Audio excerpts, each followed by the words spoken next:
A paz de Cristo, que Jesus dê o entendimento claro e objetivo ao vosso coração para este tema, que seja ser um grande debate no meio cristão.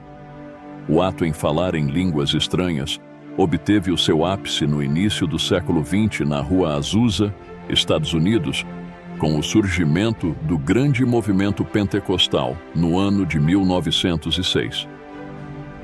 Contudo, o que é realmente falar em línguas estranhas? E o que é a língua dos anjos? Bom, para podermos compreender, voltemos lá no tempo dos discípulos de Cristo, ao qual consta no livro de Atos, capítulo 2, versículos 3 e 4, que diz: E foram vistas por eles línguas repartidas, como que de fogo, as quais pousaram sobre cada um deles. E todos foram cheios do Espírito Santo. E começaram a falar noutras línguas, conforme o Espírito Santo lhes concedia que falassem. No livro de Atos, capítulo 2, relata que no momento do Pentecoste, havia naquela região muitos judeus e outros povos que viviam em outras nações, acompanhado cada um com seu idioma. Porém, ao ouvirem os discípulos profetizarem, conseguiam ouvi-los no seu próprio idioma, o que os deixava atônicos. Portanto, aqui já é possível compreender que o tal falar em línguas é falar diversos idiomas. Cabe lembrar que outrora havia só um idioma. Quando Nimrod resolve fazer a Torre de Babel, e Deus confunde a todos criando diversos idiomas. Então Deus aqui, por meio do Espírito Santo, retorna o entendimento do idioma, para que sua palavra fosse pregada a todos os povos. Contudo, note que os discípulos foram revestidos pelo Espírito Santo, pois eles já haviam recebido o Espírito Santo, quando Jesus, após a ressurreição, aparece aos discípulos, como diz em João capítulo 20, versículo 22. E, havendo dito isto, assoprou sobre eles e disse-lhes: Recebei o Espírito Santo. Note que aqui os discípulos recebem o Espírito Santo e não saem girando, falando em línguas estranhas que ninguém entende, mas continuam a conversar entre si e com Cristo.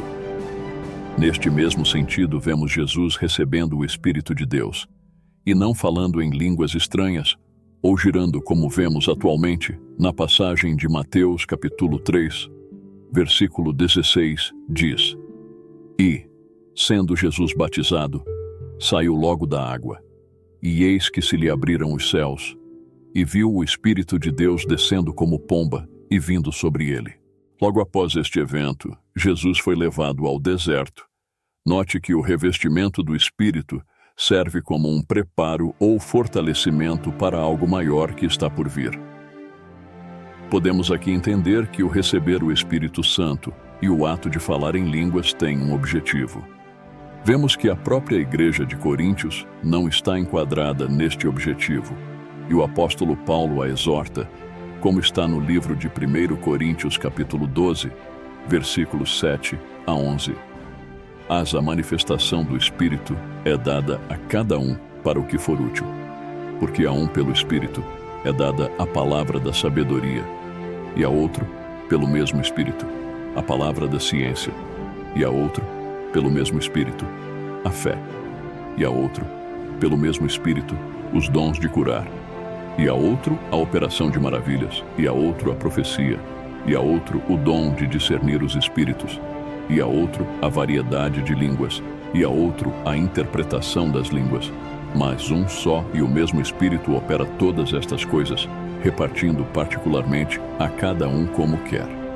O apóstolo Paulo ainda reforça seu questionamento no livro de 1 Coríntios capítulo 13, versículo 1, que diz: Ainda que eu falasse as línguas dos homens e dos anjos, e não tivesse amor, seria como o metal que soa ou como o sino que tine. Nessa passagem, falar as línguas dos homens simboliza a inteligência, a cultura. Falar a língua dos anjos simboliza a espiritualidade, a ligação com o sobrenatural. O apóstolo continua no capítulo 14, versículo 2, onde relata que, porque o que fala em língua desconhecida não fala aos homens, senão a Deus, porque ninguém o entende, e em espírito fala mistérios.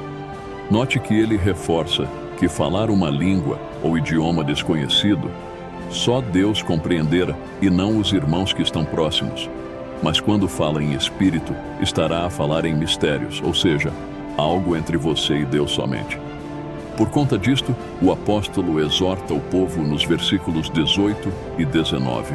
Dou graças ao meu Deus, porque falo mais línguas do que vós todos.